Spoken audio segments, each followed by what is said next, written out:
Hello everyone, I'm Santiago, and today I'm gonna be testing the i5-8400 paired with a GTX 1050 Ti on 15 games. If you want to skip to any of the ones tested in this video, check the description below. This will be using 16GB of RAM, DDr4 at 2666 MHz, which is the maximum this motherboard supports. And that amount of RAM is because I want to show which games use more than 8GB, so you have an idea on what to expect. I'll explain a lot more about that at the end of the video in the conclusion, so stay tuned for that. And I did this same test on many other CPUs with this card. If you want to see any of those, you can find them in the description as well. And all the tests will be on 1080p, except in a couple of occasions, since I'm trying to get 60 frames per second or as close to that as possible. I'll start with Battlefield 1. I'll be using a mix between medium and high settings. Textures will be on ultra, terrain quality and undergrowth quality will be on high, so I will consider these medium settings overall. And I'm playing a 64 player match, which is one of the most demanding things that you can do on this game, CPU and GPU wise. And you'll see that the RAM usage will be a little over 8GB. It's around 8200 megabytes. So if you have 8 gigs of RAM, just expect more stutter overall, depending on what's going on screen and what map you're playing at. This should be one of the worst ones so far, but yeah, this one ran just fine, over 60 frames per second the big majority of the time. There might be a couple drops below 60 when there are many enemies on screen, plus a lot of explosions, but I don't consider it a big deal, so I wouldn't worry too much about it. Still a completely playable experience, and I'll talk to you again in the next game.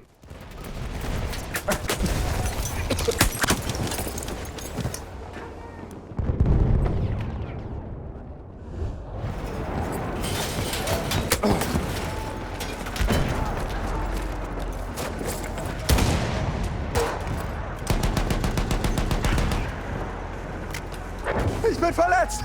Sanitäter, schnell!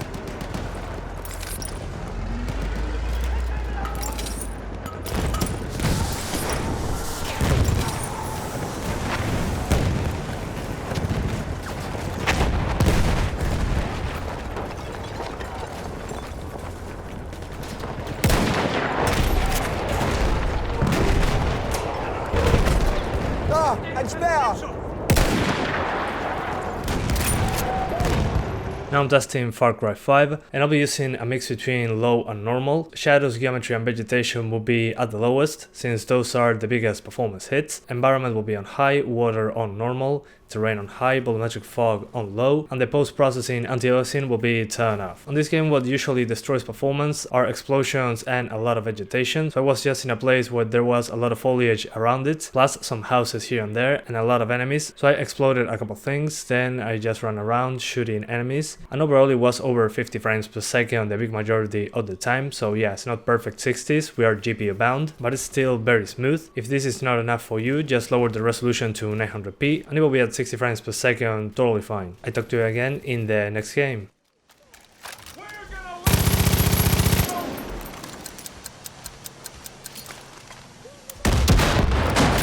Everyone, fall back! How's it going? Settle down now. Peggies are trying to take him back. We gotta stop him.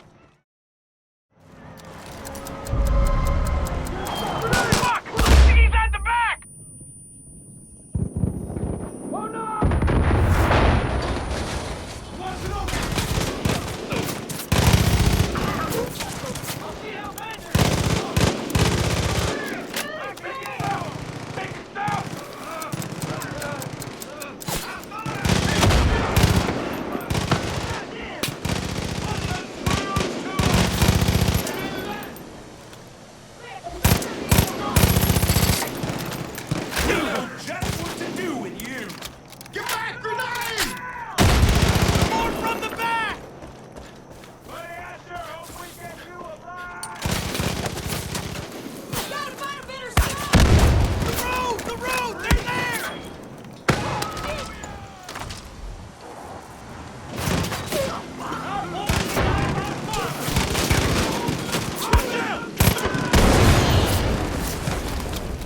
PlayerUnknown's Battlegrounds or PUBG, I'll be using pretty much a mix between medium and low settings. Shadows, post-processing, anti-aliasing will be on medium, effects and foliage will be on low, view distance on ultra, and textures on high. And I'll go into Pochinki, into the first map of the game. That's usually a place where I get some stutters due to the CPU. That's where I usually do my testing. I'll show you when I'm landing into the place, a little looting here and there, and that'll be pretty much it. It should be a good reference on what to expect overall. There should be some drops below 60 frames per second every now and then, plus some stutters, but those stutters happen to me randomly on all the builds I tested, so stutter seems to be just impossible to avoid right now, but I'll talk to you again in the next game.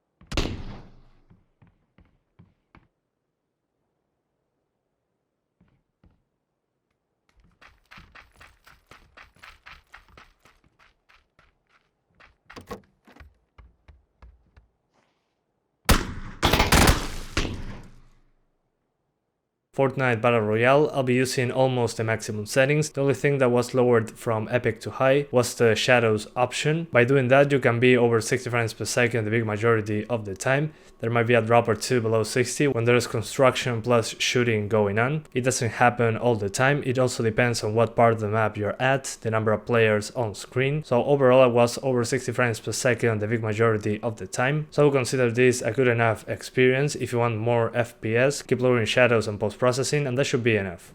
Not much else to say about this one though. I'll talk to you again in the next game.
Now I'm testing GTA 5, I'll be using a mix between high and very high. Just a couple of things will be on high, like grass and shader quality. Those are usually a big factor into performance, depending on where you are. But as always, when I test GTA 5, I try to do a stress test. So I'll go into the intersection of two big streets after flying a helicopter and start exploding cars all over the place. That's usually a big hit on the GPU and CPU. That makes the frame rate drop from the usual numbers. But the biggest drop that I had so far, when there were like more than 5 cars on fire plus explosions, was like to 56, 58 frames per second. So I consider this one completely fine, over 60 frames per second all the time, except it on that specific scenario. So yeah, I'll talk to you again in the next game.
Assassin's Creed Origins. This is one of those games that I won't be doing on 1080p. I just dropped the resolution modifier from 100% to 90%. So the resolution is 10% lower, it's 90% 1080p. That was to get closer to 60 frames per second because I was dropping below 50. Unfortunately, that's not enough, even by using a mix between low and medium settings, but at least we're over 50 frames per second the big majority of the time, which I consider still smooth enough. And for this one, my testing will consist in Alexandria, which is one of the most CPU intensive places in the whole game, trying to look very far into the distance, and then I'll just do some fighting here and there, since that's usually a performance hit as well, and that'll be pretty much it. I'll talk to you again in the next game.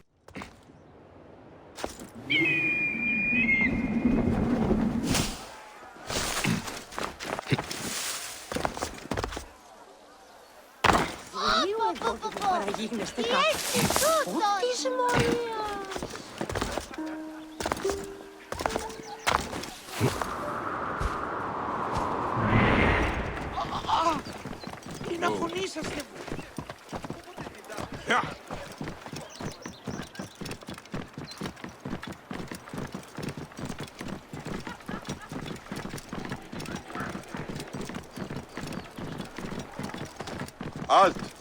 Hold! Hey now! Death for you! Hey!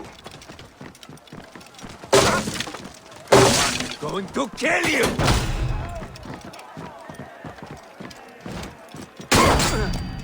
Robert, follow me!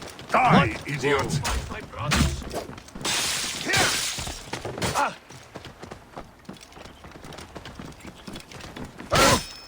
Here! Whoa.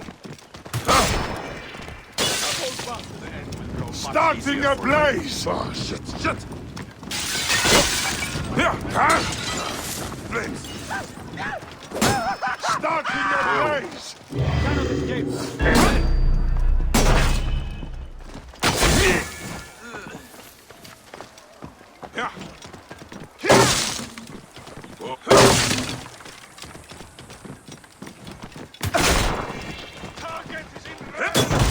Here! End all Tories! Starting a blaze! He is too strong for me!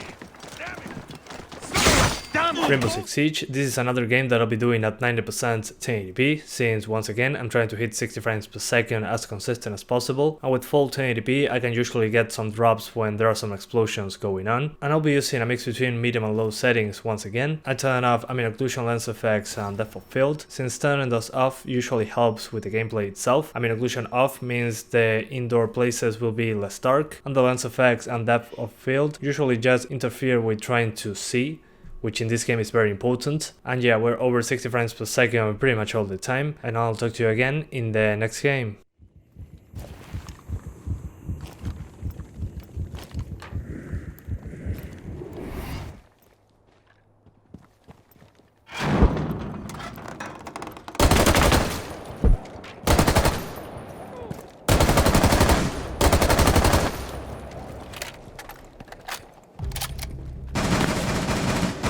Incoming adrenaline boost.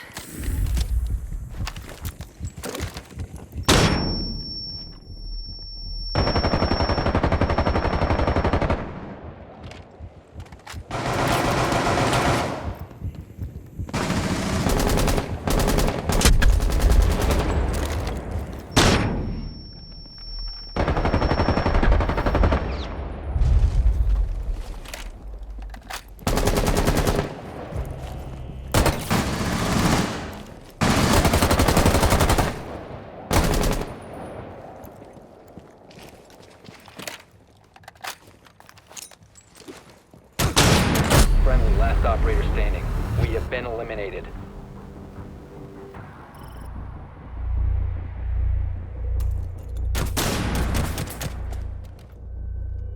Forza Horizon 3, I'll be using pretty much a mix between medium and high settings. I had to lower environment texture quality to medium compared to my previous video because this game is very VRAM intensive, and usually when a game is VRAM intensive you just get some stutters here and there in the game. On this one it's very different. The game will actually have a lower frame rate instead of the stutters, which is kind of weird. In order to maintain a consistent 60 frames per second or close to that, I had to lower textures to compensate.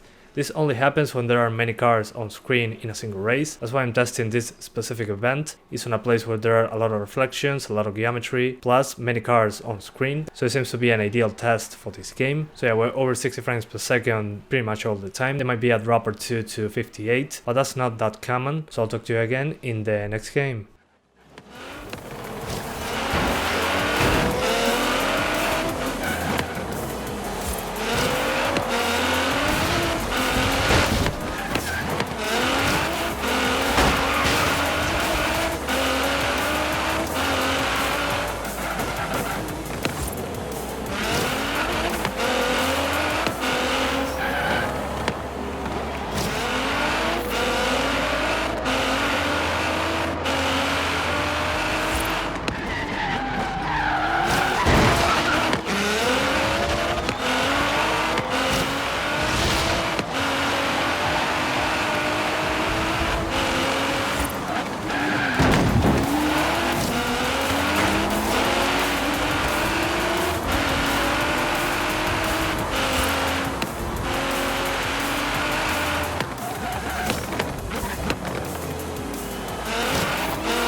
Just Cause 3. On this one I'll be using pretty much high settings with some stuff like global illumination and screen space reflections turned off, in order to try and get 60 frames per second as usual. And for this one the testing methodology will be to blow up a couple gas stations, which are one of the biggest explosions that you can find in the game, which hit both the GPU and CPU. And while overall the biggest drop I saw in the frame rate was to around 52-53 FPS when one of those gas stations was just blowing up. Other than that, the game was very stable overall. You'll see that the system RAM usage is around 6.9 to 7.2 gigabytes, while when you're playing for a longer period of time it can go over 8 gigabytes, so be aware of that. This game can use more than 8 gigs. You can still survive with 8 gigabytes, but you might find some stutters after 30 minutes of play. I'll talk to you again in the next game.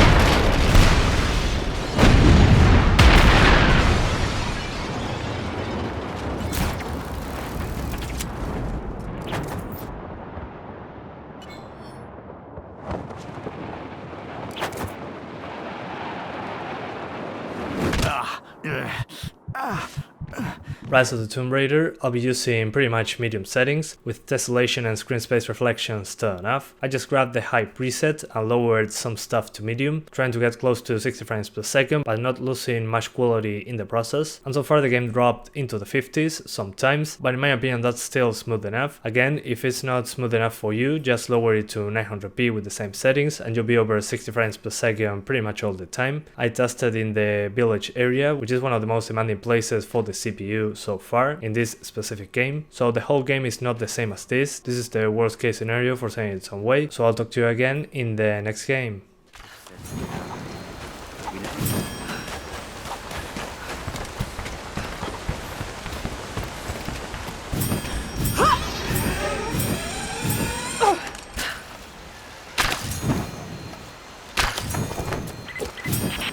Lara, I'm sorry if Sophia was less than welcoming. I understand. I'm just glad you were there to vouch for me. My people have spent decades fighting outsiders. It's not an easy habit to break. See if you can lend a hand with the preparations. A little hard work would go a long way towards building trust. I'll see what I can do. They will likely come from the air. The Witcher 3 Wild Hunt, I'll be using pretty much medium settings with textures on ultra, shadows on low, and number of background characters on high. And I'll be testing in the Novigrad area, which is one of the most CPU intensive places in this game. And well, so far I got some drops below 60 frames per second, but we stayed over 50 frames per second pretty much all the time. So once again, as I said in Rise of the Tomb Raider, for me this is still smooth enough, but if you want more than 60, just lower to 900p. We are GPU bound here, so keep that in mind. And I'll talk to you again in the next game. Your kind spreads disease. The beat is The eternal fire.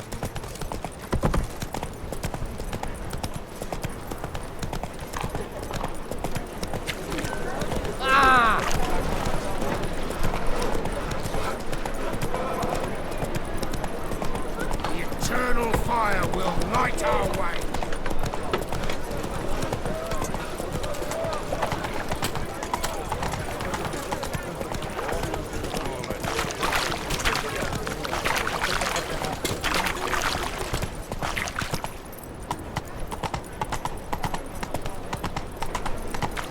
Last chance to surrender unorthodox boss. Happened to fall.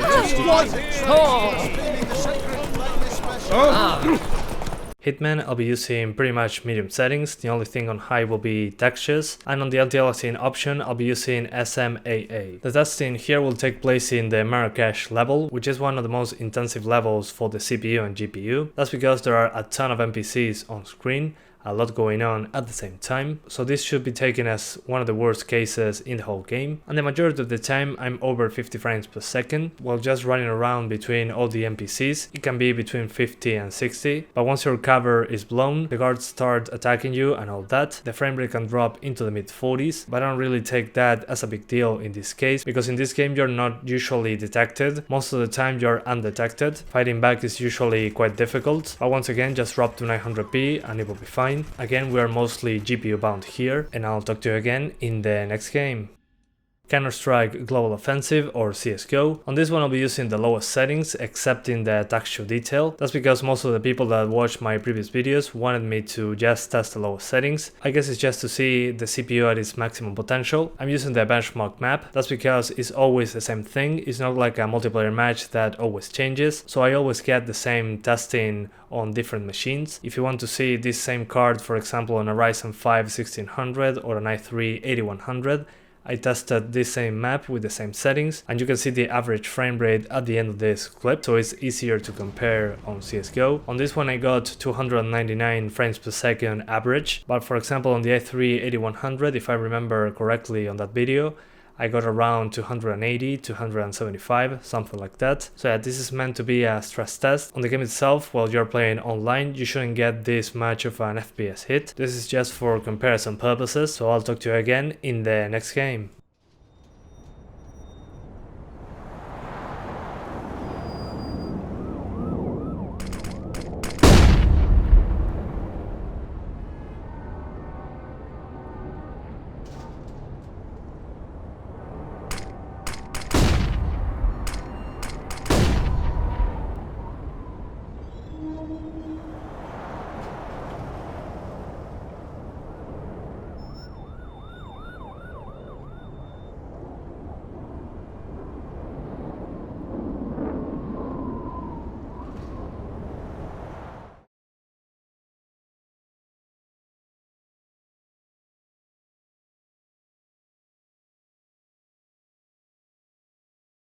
Fallout 4, I'll be using TAA as anti-aliasing, and on the options themselves, I'll be using shadow quality and shadow distance on high, cut rates on low, since those are a noticeable hit to the frame rate, depth of field on standard, ambient occlusion on SSAO.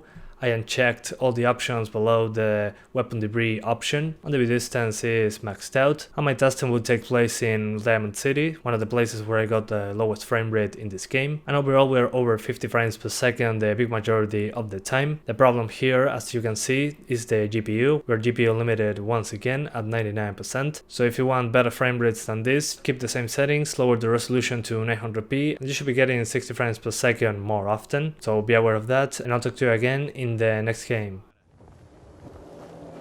Diamond City Surplus, everything you need. Prescriptions, Bill. High quality chems. Nothing to see here.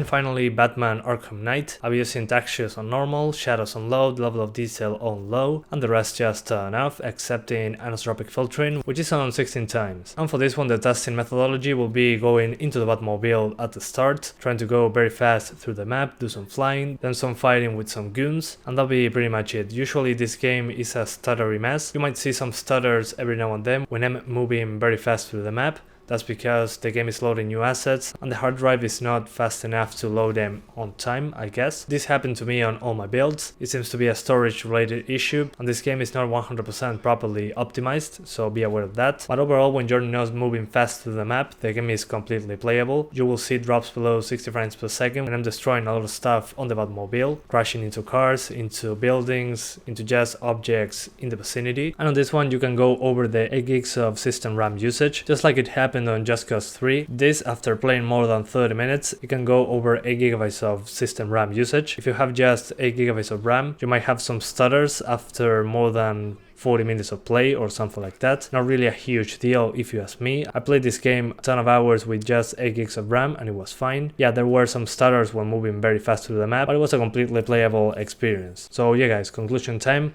Would I recommend this combination? Well, my answer is of course yes I would. Compared to, for example, the i3-8100, this one has a lot more room to spare, so if you're playing Assassin's Creed Origins, you have a more consistent frame rate compared to the i3, for example, and on some other games like Battlefield 1, usually the frame times feel more consistent, which is always a good thing on a multiplayer game. But yeah, you might not see it as a big deal considering the price difference between the i5-8400 and the i3-8100. The other option that you might want to consider is the Ryzen 5 1600 or 2600. Getting one of those Ryzen processors with a B350 motherboard and overclocking them can usually still give you good results on gaming, plus due to the extra threads you'll have better results on streaming and video editing and 3D rendering, all that kind of stuff, and you have to spend more on faster RAM, at least on Ryzen, if you want the best results possible. So I'll say this, if you're only gaming, the i5-8400 should be a better choice. You can put a very cheap motherboard on it, plus not so fast RAM, maybe put 2400 MHz RAM there, and without doing much work at all, it will work very well on gaming. But if you're doing gaming and more, I'll recommend Ryzen because it gives better results while video editing, and on gaming it's still very decent. On most games you can hit 60 frames per second or very close to that number, so at least for me that's better value. But again, it depends on what you do on your computer. If you have a 1050 Ti,